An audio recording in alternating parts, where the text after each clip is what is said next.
OD interventionnya juga diterapin ya, misalnya kan ada human resource intervention, ada techno strategic intervention, itu beneran diterapin juga di sana. Banget Mas, mau masuknya dari pengembangan bisa, mau masuknya dari rekrutmen bisa, mau masuknya ke coaching mentoring bisa, masuk. Kayaknya selagi ada manusia kayaknya masuk terus deh Mas.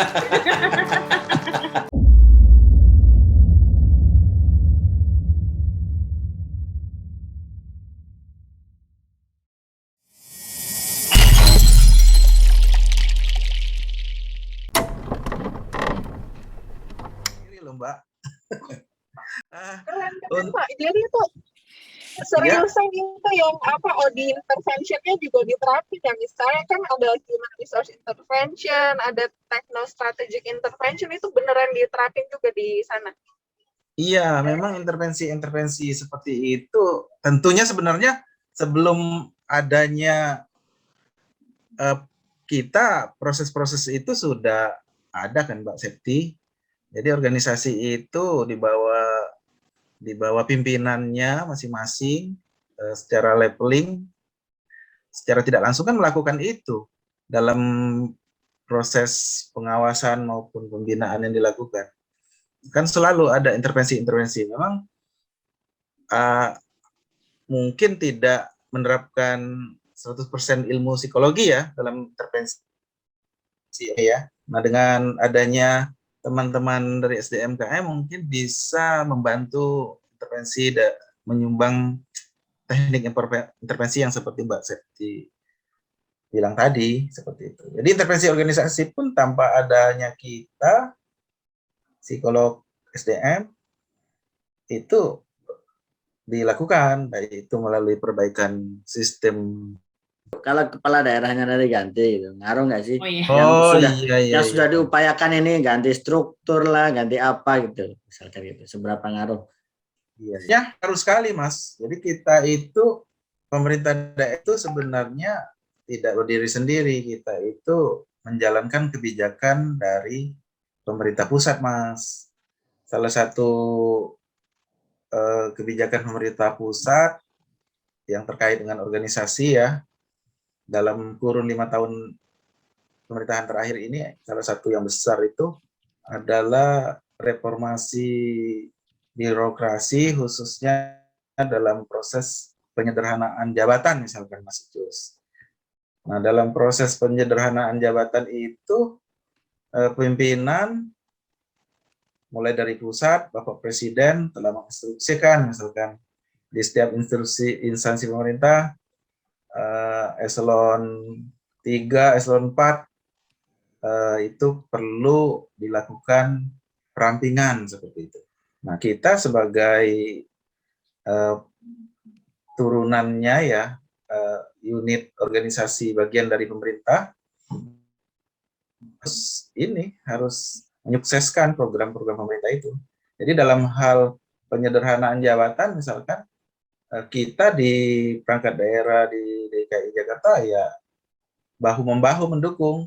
Nah, untuk usulan jabatan-jabatan mana, struktur-struktur mana yang dirampingkan itu tentunya kita di dalam organisasi kita melakukan evaluasi seperti Mbak Septi tadi. Jadi evaluasi. Jadi faktor pimpinan sangat besar sekali menurut saya.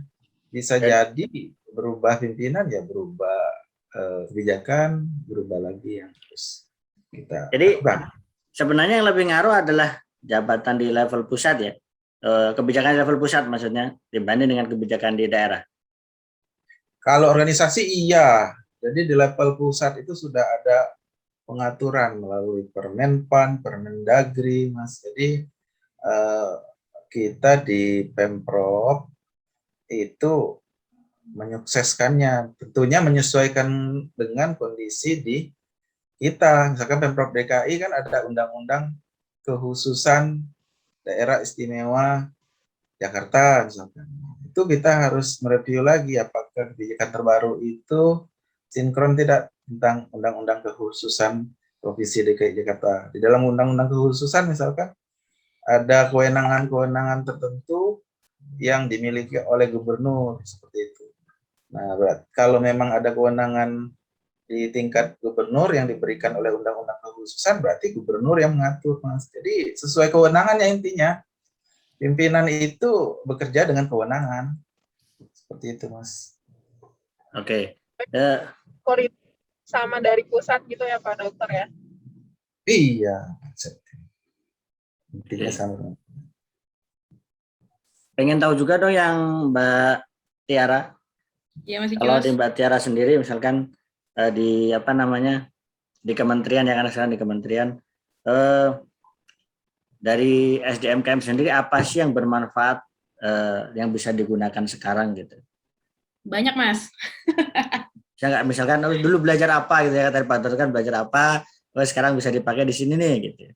Ada kasih satu contoh ada yang terbaru gitu, atau yang banyak banget berefek. Mas, mau masuknya dari pengembangan bisa, mau masuknya dari rekrutmen bisa, mau masuknya ke coaching mentoring bisa, masuk kayaknya selagi ada manusia kayaknya masuk terus deh Mas. Ya. Sekarang tinggal kita memilihnya kontribusinya di mana nih yang optimal kayak gitu. Terakhir itu kan ada dua nih yang terakhir itu tentang contohnya kita kan ada intervensi ya. Nah, kelebihan kita tuh di sana. Nah, yang Tiara rasa tuh kelebihan kita di sana, kita tuh tesis kan itu ada penelitian dan intervensi. Nah, dengan intervensi yang udah pernah kita lakukan, kita memiliki prior knowledge yang cukup kuat lah menurut Tiara untuk diaplikasikan di pemerintahan. Banyak dari orang pemerintah itu melakukan pelatihan, melakukan pengembangan, tetapi tidak memiliki baseline yang cukup kuat. Nah, kita kan sudah diajarin dulu tuh, baseline-nya apa dulu nih, kita mau sasarannya apa nih, nanti level mana yang mau kita sasar. Nah, ilmu-ilmu yang seperti itu tuh sangat praktis dan bisa dilakukan dan sangat aplikatif gitu. Nah, itu tuh pengen pelan-pelan mensosialisasikan hal-hal seperti itu gitu. Jadi kalau beberapa kemarin ini sempat mereka ingin melakukan pelatihan, tanya dulu pelatihannya tujuannya kemana, mau level berapa nih yang dituju, baseline-nya apa dulu nih, udah training need analysis apa belum. Nah, sesimpel itu Mas. Jadi mereka ada ya yang kayak gitu, ada gitu. Jadi kalau melakukan pelatihan ya dilihat dulu mau latihan ini di level berapa gitu. Nah, ada juga yang kemarin yang mau perbaikan sistem manajemen karir. Itu kita juga kan alhamdulillahnya juga sudah tahu tuh tentang balance scorecard. Nah, ini dibantu sama Mbak Septi nih kemarin nih. Mbak minta itu dong data tentang UASnya kemarin tentang balance scorecard tuh minta gitu. Syukurnya dibantu sama Mbak Septi. Iya, berguna banget. Iya, jadi itu dijadikan paparan. Oh, ini loh kalau turunan balance scorecard tuh kalau mau baca sebuah flow yang sangat sistematis dari visi misi sampai ke jatuhnya ke karyawan secara individual itu kemana, ini bisa dibaca nih aliran flow-nya gitu. Jadi kalau menurut Tiara sangat luas sekali karena kita memang bukan cuma belajar secara teoritis tapi juga belajar secara aplikatif, penerapannya di lapangan itu seperti apa dan sangat-sangat efisien, itu sangat mereka butuhkan. Sekarang kita cuma tinggal milih dari semua yang sudah kita dapat, kita mau fokusnya tuh di mana, mau dikembangkannya di mana. Jadi selagi ada manusia semua bisa digunakan. Begitu. Nambahin nih yang soal balance scorecard. Yuk. UAS aku di knowledge management. Wah, bangga karena kepala 8 ya biasanya kalau UAS. Lumayan lah segitu. Itu aku jual tahu di kantor. Pak, mau bikin peta strategi. Ini UAS saya dibaca. Tapi belum laku aja sih. Mungkin di masa depan akan ada yang tertarik. Iya Mbak. Lagian itu kan prosesnya akan sangat lama ya. Tiara tuh melihat pekerjaan-pekerjaan yang kita lakukan kemarin itu bukan pekerjaan yang ketika diaplikasikan butuh waktu sebentar untuk mengaplikasikannya, tapi akan butuh waktu yang sangat lama. Jadi kita memang membutuhkan harus banyak sumber dukungan gitu, terutama ya untuk mengaplikasikan. Jadi pelan-pelan aja Mbak gitu. Ya udah kayak lari maraton aja, pelan-pelan tapi tetap aja berprogres gitu. Kalau misalkan tadi dibilang sangat bermanfaat banget, ada nggak sih yang sisi sebaliknya, yang dalam tanda petik disesali gitu ya, atau yang mungkin dibilang mengecewakan gitu ya? Ada Mas. Ada Mas. Silakan Mbak Tiara dulu mau nggak Mbak? Kan ilmu ini masih ilmu yang sangat minim ya. Maksudnya orang yang mempunyai ilmu ini masih bisa dihitung jari lah. Apalagi di pemerintahan, masih terbatas lah sumber dayanya. Jadi ketika orang tahu kita memiliki kapasitas anak itu, kerjaan datangnya ke kita semua tuh. Kayak enaknya di sana, Mas. Kayak enaknya cuma itu doang sih. Maksudnya, wah iya sih, ngerti sih, tapi ya jangan lempar-lemparan jadinya gitu. Karena kalau kita sama anak PIO psikologi industri, mereka juga belajar. Tetapi mereka tidak belajar kayak kita. Kalau kita belajar balance scorecard, human capital itu yang seperti apa, perbedaannya sejarah secara seperti apa, aplikasinya berapa. Mereka nggak kayak gitu, Mas. Mereka memang mempelajari, tetapi memang tidak sepraktis. Sasaran mereka lagi-lagi ke individu, gitu. Jadi ketika mereka dapat ilmu seperti kita, mereka malah baru tahu perbedaan coaching, mentoring itu dari kita. Padahal itu kan tujuannya Sasa juga. Iya Mbak, jadi mereka itu kan ini anak PIO yang kita juga nih. Waktu itu mereka mau jadi narasumber di salah satu di institusi juga, ngisi tentang coaching dan mentoring. Bahkan mereka tuh nggak dapat di sana. Nah, ketika tahu kita mempelajari apa yang kita pelajari secara SKS gitu, itu sasarannya tuh ke kita. Oh Mbak, ini udah pernah ini, dan iya lanjut ambil ini kerja gitu. Gak enaknya di sana Mas. Jadi load kerjanya tinggi. Kalau Mas Yuri gimana, Mas? Terkait dengan enak dan tidak enaknya ini? Mungkin yang dibilang Mbak Tiara itu betul ya Mas ya. Tapi itu sudah konsekuensi Mas Icus menurut saya. Dan sangat bermanfaat ya ini.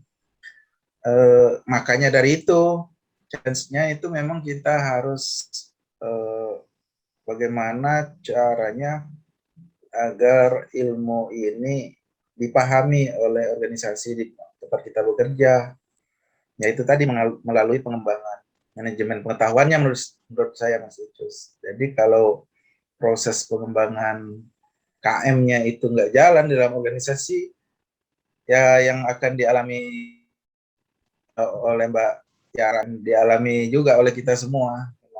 Betul sekali. Tapi banyak enaknya sih, Mas. Jadi sebenarnya itu menjadi tantangan sih bagi saya. Nggak enaknya memang kadang-kadang kangen juga dengan pekerjaan yang tinggi ya. Dalam ketika kita capek, load-nya tinggi, wah kayaknya kerjaan yang dulu pengen juga sih. Kalau ini dokter lagi. Kalau Dokter Yuri nih terkait dengan perkuliahan, ada nggak sih yang ini kan tadi di-mention nih bermanfaat banget nih kuliah nih. Tapi ada nggak sih yang selama kuliah dalam tanda petik disesalkan harusnya begini tuh, harus begitu misalkan gitu ya. Yang baru disadari sekarang gitu. Saya nggak ketemu sih Mas.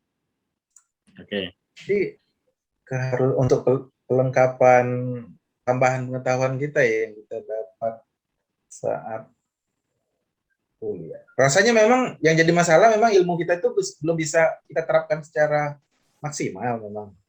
Kan hanya sebagian aja kan. Seperti Mbak Tiara tadi kan fokusnya ke sumber daya manusia. Kalau saya fokusnya saat ini fokusnya di OD seperti itu ya. Nah, jadi part-part yang lainnya itu seperti pengelolaan SDM, kemudian part-part lain selain OD itu belum saya eksplorasi secara maksimal. Jadi mohon maaf, memang saya masih dalam tahap juga untuk mengeksplorasi ilmu ini Mas. Jadi belum bisa memberikan view yang luas ya. Oke. Yang perlu kita lengkapi.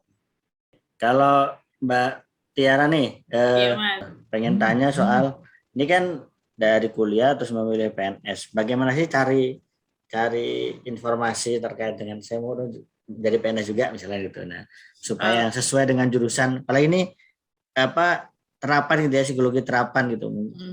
Nah, kira-kira gimana sih tipsnya atau supaya dapat informasi yang sesuai? Kalau dalam kuliah itu kan kita belajar strength and weakness SWOT-nya kita ya. Nah, kita tahu aja tuh kita strength-nya kita tuh di mana, kita mau berkecimpung di dunia apa, itu dulu nih. Kalau Tiara sih ngeliatnya sana, Mas. Kalau kita tahu kita kuatnya misalnya anggaplah kita kuatnya di pengkajian kan jatuhnya ke keilmuan, ya udah ambillah ke widya suara ke sana-sana alah sana penelitian dan bla bla bla gitu. Tapi kalau Tiara Pardede syukurnya kemarin sempat ketemu sama Mbak Septi juga, sering-sering ngobrol juga, terus ngelihat Mbak ke depannya bagusnya ini SDMKM diapain ya gitu. Peluangnya ke depan nih bakal kebukanya banyaknya kemana nih. Ya itu lagi waktu itu kebetulan kan visi misinya Jokowi sumber daya manusia banget tuh. Jadi, kayaknya kebutuhan akan asesor tuh akan besar nanti. Kebutuhan akan pengelola SDM tuh akan besar. Ya udah dilihat aja nanti setelah itu dapat kira-kira gambarannya kayak gimana, udah tahu kekuatan kita gimana, kita mau masuknya kemana, banyak-banyaklah pelatihan ngebangun portofolio di sana, Mas. Nah, portofolio kebangun, ketika lowongan kebuka, daftar gitu. Sesimpel itu sih, Mas. Kebetulan Kok bisa? Ya. apa? Sorry jadi nyelak. Enggak, kok bisa gitu kan, kalau PNS tuh terbatas ya. Iya. Pendidikannya tuh suka dibatasin, kayak misalnya S2 dulu tuh aku soalnya di kepegawaian ya pernah bikin formasi ya, jurusannya itu aneh gitu. S1 awal al-syaksiyah gitu misalnya, atau S1 teknologi kependidikan. Kok Tiara bisa nemu yang bisa match sama S2 psikologi terapan SDMKM tuh gimana ceritain? Itulah Mbak, namanya rezeki ya kayak gitu. Nggak dicari, nggak diapa. Oh ternyata pas banget nih. Punya sertifikat, punya pendidikan psikologi, dibuka juga lowongan untuk psikologi terapan, kebetulan itu juga ada. Jadi kemarin itu kalau nggak salah tuh ada beberapa pilihan. Mau ngambil di psikologi, yang asesor, kalau enggak itu widya suara, dosen, sama apa ya satu lagi. Tentang kebijakan-kebijakan gitu, tapi lebih kepada SDM, analisis kebijakan, tapi dia ngambil psikologi juga. Kayaknya Tiaranya lebih firm di asesor gitu. Lebih firm di asesor, peluangnya juga banyak, secara portofolio juga sudah terbangun di sana, yaudah ambil itu aja gitu. Ya syukurnya jadi almost waktu itu yang keterima itu ada 15 orangan, dan cuma satu SDMKM. Satu orang, makanya ini ilmu kita tuh ilmu yang sangat unik dan dibutuhkan, tapi belum membumi secara baik, itu aja sih. Jadi butuh usaha yang lebih sih Mas untuk membumikan hal itu. Siap. Oke, yang lain ada pertanyaan lagi? Monggo, Mas Ridwan, Mbak Septi, Dr. Yuri, atau boleh juga.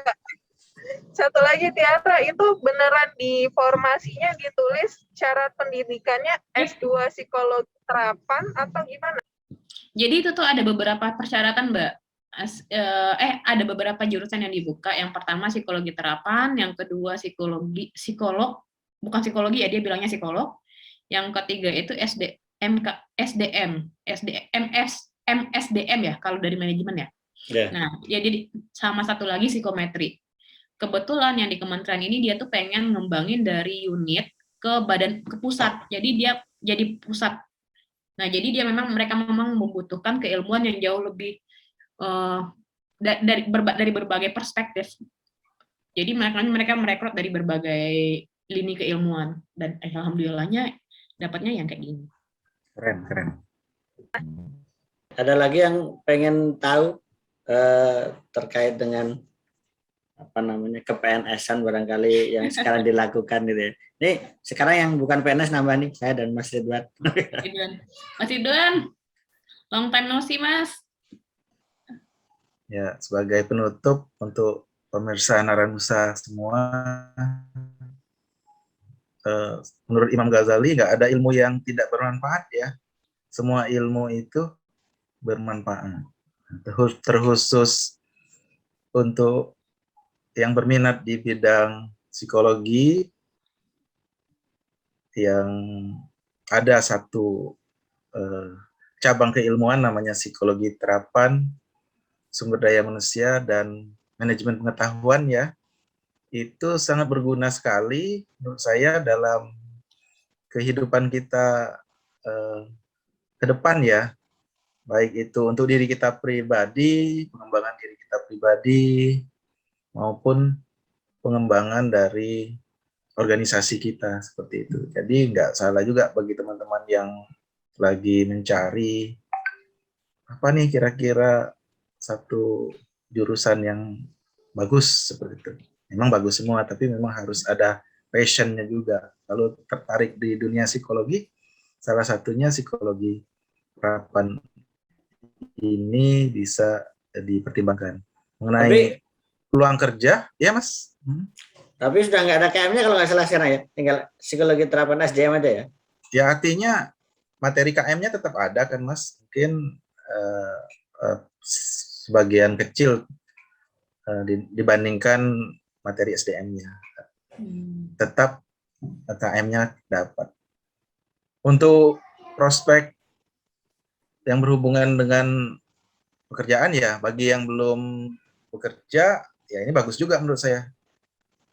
Kalau kita lihat lowongan kerja atau formasi-formasi yang di dunia psikologi itu banyak sekali nih, seperti yang Mbak Tiara bilang tadi. Di Pemprov DKI aja saya lihat itu ada banyak sekali peluang untuk para lulusan atau ilmuwan psikologi untuk mengabdi seperti itu. Begitu juga di provinsi-provinsi lain dalam formasi PNS-nya. Jadi nggak usah khawatir sih. Mungkin itu saja dari saya. Oke, silakan Mbak Tiara. Bagi teman-teman yang masih kebingungan mau mengambil psikologi tetapi tidak bisa menjadi psikolog atau tidak ingin menjadi psikolog, mau jadi praktisi tapi tetap pengen berkecimpung dunia SDM dan bio, mungkin jawabannya psikologi terapan itu udah jadi jawaban yang sangat ampuh gitu. Karena ini ilmu baru yang banyak dibutuhkan, tetapi bisa menjawab berbagai macam kebutuhan di organisasi. Oke, terima kasih Mbak Tiara, Ya, Mas Icus, Mas Pak Dokter. Yuri, Mas Ridwan, Mbak Septi, ketemu lagi. Ya, kayaknya untuk sesi ngobrol-ngobrol kali ini kita cukupkan dulu. Kita ketemu minggu depan dengan obrolan lain gitu ya, sambil mengenang masa lalu maupun merencanakan masa depan gitu ya. Jadi tetap seimbang antara masa lalu dan masa depan. Oke, jadi kita cukupkan ya. Sampai ketemu lagi di kesempatan berikutnya. Terima kasih banyak semuanya. Dari saya mohon maaf kalau banyak kata-kata barangkali yang kurang sesuai atau kurang tepat.